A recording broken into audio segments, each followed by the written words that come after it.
With the Star Wars sequel trilogy being a pariah to a lot of fans, as in they hate it, they want to see it redone, there are a lot of channels out there saying that the prequels are going to be retconned or destroyed or thrown away or restarted or any of that. Well, I'm here to tell you they are not.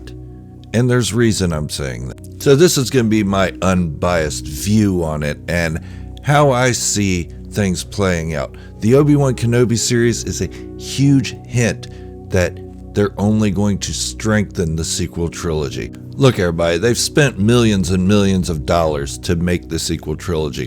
They earned millions and millions of dollars off of that trilogy. The last thing they want are fans unhappy with it. Just as George Lucas didn't want people to be unhappy with the prequels, Disney and Lucasfilm does not want fans unhappy with the sequel trilogy. So what they're going to do is they're going to try to strengthen it, just as George Lucas did with the Clone Wars, using Dave Filoni to help him strengthen the prequels. Now, Dave Filoni and Jon Favreau are being used to strengthen the sequels. And I have good reason for saying that. And a lot of you are going to hate me for saying this, but for those of you that say Kathleen Kennedy's contract is not going to be renewed or any of that, every time you guys say that, her contract gets renewed. She's not here to destroy Star Wars. Disney would not keep her in place if she was here to destroy their $4 billion investment. That's just their initial investment. That's not including the $7 billion they've given up to stock money to George Lucas. So no, it's not a wise business strategy to keep someone in place that is going to destroy the franchise. No, they want to strengthen it. And here's how they're going to do it. Episode 5 of the Obi-Wan Kenobi series was a huge hit. I haven't seen one person say this thing is garbage, this thing's trash. And all along I've been saying, just be patient that this series is going to pay off. Yeah, it might take till the end to pay off, but all the Star Wars movies take until the end to pay off. And that's not a bad thing. If you take one of the Star Wars movies and you watch the first 40 minutes of it and then leave it alone for a week, you're left wondering, why did they make this piece of garbage? Well, you haven't watched it all. You haven't seen the whole story. Wait till the whole story's over, then trash it. Whatever. But the Obi-Wan Kenobi series is definitely paying off.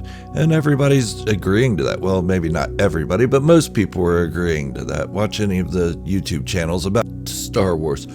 So the first sign that I've seen that the sequel trilogy is being strengthened up or supported is through the Obi-Wan Kenobi series. And I know there's more. I mean, the Book of Boba Fett, when it showed Luke Skywalker having his Jedi temple built, that was a hint at the sequel trilogy as well, because that's the Jedi Academy, I guess you'd say, that we see destroyed in The Last Jedi.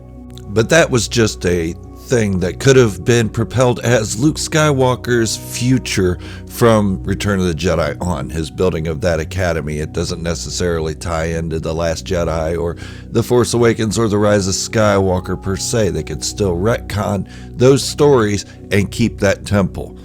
No big deal. But with the Obi-Wan Kenobi series being what it isn't retconning anything. In fact, it's strengthening those stories of the sequel trilogy. The biggest theme of the sequel trilogy is one, you don't have to know who you are to become something great. You don't have to be anybody to become something great. And you don't have to be born of good blood to become something great. That's the biggest theme. Okay? Well, then there's the second theme, the underlying theme of the Force dyad, which is Rey and Ben being opposite ends of the same Force. One dark side, one light side. Equal in strength, but polar opposite in views. Now, this is something I've been saying probably since before The Rise of Skywalker. If you guys ever watched or read any of my blogs on my website, now they're gone. I went ahead and let my website go. But this is something I've been saying for a long time, that the Force is balanced. Balance doesn't mean heavy light. I know George Lucas said it does, that there's only balance if there's only light. Then he changed it and said, no, there has to be light and dark, equal amounts. And so it got a lot confusing. So look at it like a scale.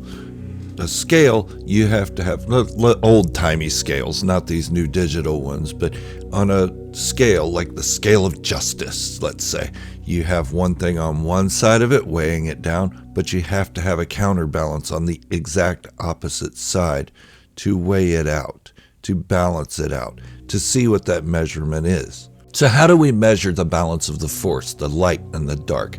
How do we measure that? How do we as fans and viewers measure it? How do we see it?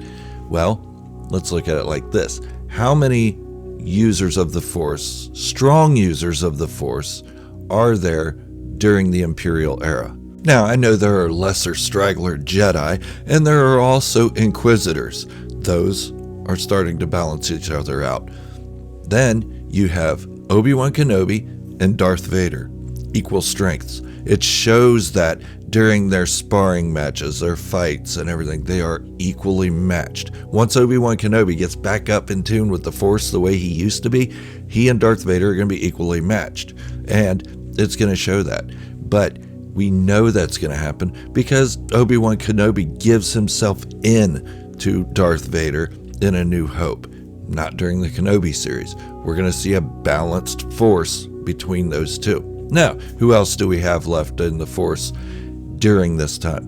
Yoda, very powerful, Grandmaster, been around 900 years, knows what he's doing with the force, knows how to hide from the force and the Emperor. Oh, bringing me to my last one, the Emperor, the other one, the counterbalance to Yoda. Yoda and the Emperor counterbalance each other, and Anakin/Darth Vader and Obi-Wan counterbalance each other. So there's 4, both equal. So now let's take that back to the sequel trilogy. What do we have there? We definitely have an unbalance of the Force. We have Luke Skywalker, who's dominating the Force, then Ben Solo the same way, but Ben falls to the dark side, creating a new shift. And the Emperor's still alive. Emperor Palpatine, he's still alive, so he's got a little bit more on his side for the dark side. So Luke, Ben, and Palpatine. So now the dark side outweighs it. Rey comes up, gets the Force. I guess that's how it works. I don't know if you just get the Force or if you have the Force. I don't know, but we'll talk about that another time. But the point is, it's about balance. So let's go back to the prequel era when they're talking about the Chosen One prophecy. The prophecy read that there was one, a chosen one, that will bring balance to the Force. Now, that was interpreted through the Jedi as bringing balance to the Force means the light side must prevail. That means the Sith will be destroyed. Even Yoda said a prophecy misread could have been. And everybody, all of us, thought that this was going to be a positive for the Jedi, that Darth Vader or Anakin Skywalker was going to kill the Sith, destroy them, and bring balance back to the light side of the Force. But no, by turning to the dark side at a time when the light side dominated the Force, and then Anakin Skywalker destroying most of the Jedi, it brought balance to the Force. Equal light, equal dark.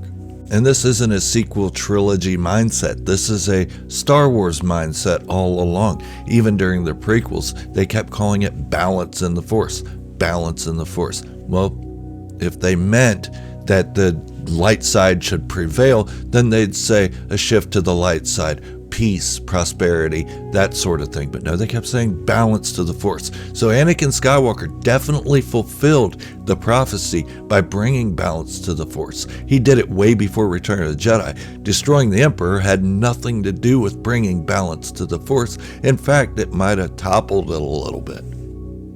So back to the Obi-Wan Kenobi series. Like I said, we're going to see a balanced Obi-Wan Kenobi and Darth Vader. Obi-Wan Kenobi's going to get clarity. He's going to re in touch with the Force and all that stuff and hold on to it. But he's not going to be as prevalent using it after he gets through this portion of his life. Because for 9 years, he hides from Darth Vader to the point that Governor Tarkin even thinks that Obi-Wan Kenobi's dead. So there's going to be balance in the Force again between Obi-Wan Kenobi, Darth Vader, the Emperor, and Yoda. So yes, this dyad in the Force, there are 2 dyad at this point, and that is Obi-Wan Kenobi and Darth Vader, and Yoda and the Emperor. And all of these figures are going to die, and it's going to leave an unbalance in the Force, with Luke Skywalker being the head of it on the light side. So yes, this is leading into the sequel trilogy lore, and it's also building up more Star Wars lore from the prequel trilogy. So when you look at it like that, Darth Vader / Anakin Skywalker already fulfilled the Chosen One prophecy by helping destroy the Jedi. It balanced the Force. So destroying the Emperor at the end of Return of the Jedi really had nothing to do with balancing the Force.